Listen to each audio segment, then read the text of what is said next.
Hello and happy Cinco de Mayo to those who celebrate.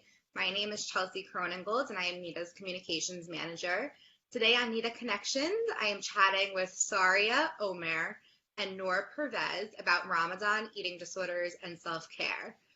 Saria and Noor are here on behalf of Masjid al-Rabia, a radically accessible Islamic community center in Chicago, Illinois, that leaves no one behind through local events and national education, advocacy, and outreach programs. Saria Omer is an activist, community organizer, and artist designer based in Chicago. She uses her experience as a queer, disabled Sudanese American to inform her work in service leadership, nonprofit administration, and digital media production. She is a passionate advocate for queer people of color, mental health awareness, and radical accessibility through her current role as administrator for Masjid al-Rabia. Last but not least, she is also a dedicated supporter of all things wholesome, especially her dog Momo. Noor Pervez, yes, shout out to Momo. Noor Pervez is a community organizer who works on disability, racial, trans, queer, and religious justice. He has given presentations on everything from trans folks with eating disorders to how to support queer Muslims all over the U.S. Additionally, Noor joined us last month to talk about Autism Acceptance Month, which you can watch on the NEDA Connections page on our website, www.nationaleatingdisorders.org. Hi, Soria. Hi, Noor. Thank you for being here today. Hi, thank you for having us. Glad to be here. Yeah. So before we discuss Ramadan, can you please share a little bit more about Masjid al-Rabia, the services you provide, and the community you serve? Yeah, so Masjid al-Rabia, we're a women-led, women-centered, LGBTQ-centered mosque and Islamic community center in downtown Chicago. Our primary focus is serving marginalized Muslims. So sometimes this looks like disabled Muslims, people of color, trans, queer folk, undocumented folks.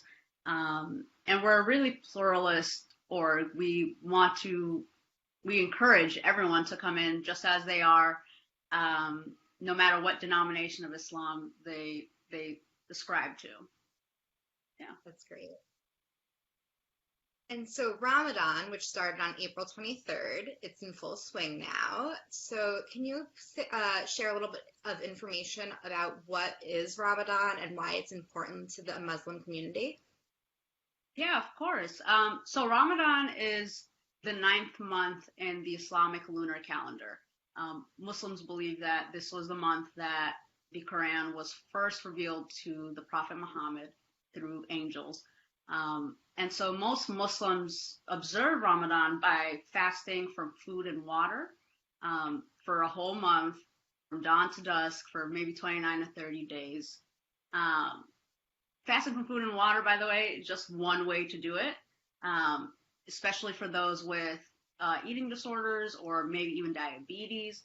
A lot of times fasting from food or water isn't the safest way for them to do it. So you can engage by fasting from swearing or fasting from sex, fasting from smoking. It's really your way to connect with the higher power and the religious community as a whole. I love that. And kind of building on that, so what are some challenges that the Masjid al-Rabia community faces, faces during Ramadan, especially those affected by mental illnesses and eating disorders? I love that you mentioned that there's some other ways of doing this, quote unquote fast. And so if there's anything else you want to elaborate on that. Absolutely. Yeah. Oh, do you want to go first? No, go ahead. Okay, cool. So for Muslims who have eating disorders, this can be kind of a rough time in terms of stigma and in terms of challenges from within the community, in terms of there's a lot of risk for Muslims with eating disorders for relapses and for other types of challenges for people who are dealing with um, eating disorders, particularly in terms of stigma, in terms of the way that other people treat them. There's very much a community expectation around fasting from food and water, so it can be challenging to explain or express that alternate modes of fasting can be just as validating and important. It can also be a very isolating time, particularly right now during COVID.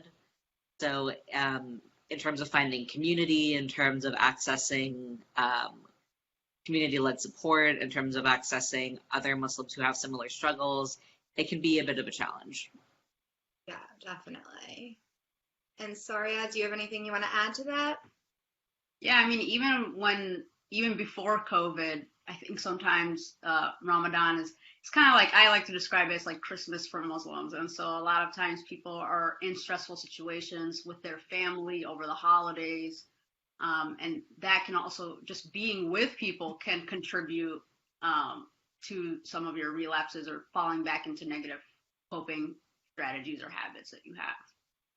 Yeah, definitely.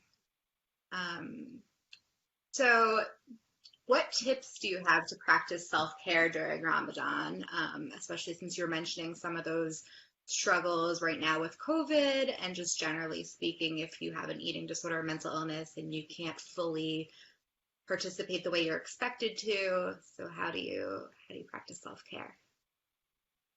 So one of the best ways that I've found is to find community, whether that, especially right now online, that doesn't even necessarily exclusively have to be other Muslims that are dealing with eating disorders. That can be a broader community of people who just aren't fasting from food and water.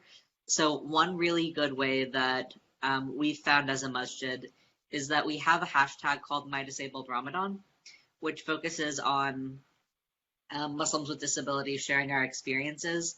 And a lot of people who might not identify as disabled, but that do identify with like the struggles that a lot of the disability community has in terms of like not being able to fast from food and water in some cases, or facing stigma from the outer community, can find each other in that hashtag. We also have, as a masjid, online programming that people can kind of come to and find each other. We did that prior to COVID, but during this time, it's become especially important. Yeah, in terms of finding community, we've hosted a My Disabled Ramadan event, which a lot of people really engaged with and really enjoyed. But some of our regular programming as well. We've been doing digital programming for a couple of years now, even before the wake of COVID. And so we have our Friday services every Friday afternoon. We have an LGBTQ digital or Muslim digital mixer every Friday night. So for Muslims in particular who often feel othered for whatever reason, whether it's their disability, their eating disorder, mental illness, queerness, transness, anything, we all like to be together and find community in each other. Sounds so wonderful. What a great community to be part of. I mean, I'm also just a big advocate of just doing a lot of self-care and self-soothing in general, like especially now in the time with COVID, having like a little box of self-soothe kits or something, things that can stimulate your five senses, even if you can't be with other people, candles, lotions, comic books, whatever helps you stay sane. Yeah, all really good recommendations. And I think that we mostly touched on this, but I want to give one last opportunity if there's anything else you want to add about how COVID-19 has affected both Ramadan and the work that you do with Masjid al-Rabia. Yeah, so Masjid al-Rabia, like I said, we've been doing digital programming for a couple of years now. So now there's sort of this huge movement, especially with nonprofits, to move all of their programming online. And all of their even fundraising efforts online.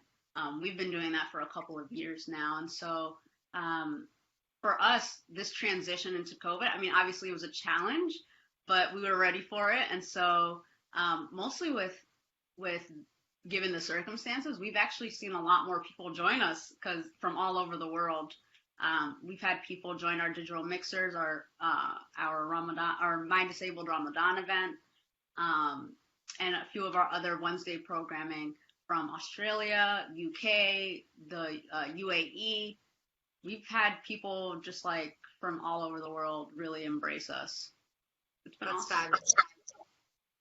And Noor, anything else you want to add? No, that about covers it. We've been really, really fortunate in that our resources have been able to reach more people because folks are taking this opportunity to really search for events that are relative to them online rather than only looking for them in person. So a lot of folks who otherwise wouldn't have known that we were out there are really taking this opportunity to find us and find resources that they otherwise might not have had. Yeah, fantastic. And it sounds like you've been doing digital programming for a while, so you didn't even need to do like a last minute scramble when all of the stuff with COVID happened. You were already prepared in a place to provide virtual programming.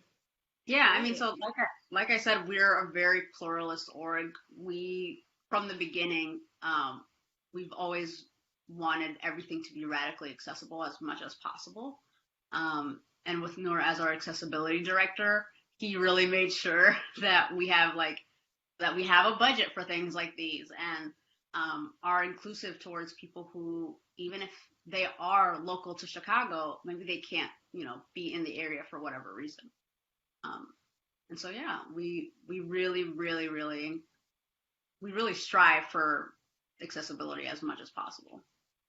Yeah, well, you're both doing wonderful work, and thank you so much for joining me today on NEDA Connections. I really appreciate it. And for those of you watching at home, tomorrow, May 6th, is No Diet Day.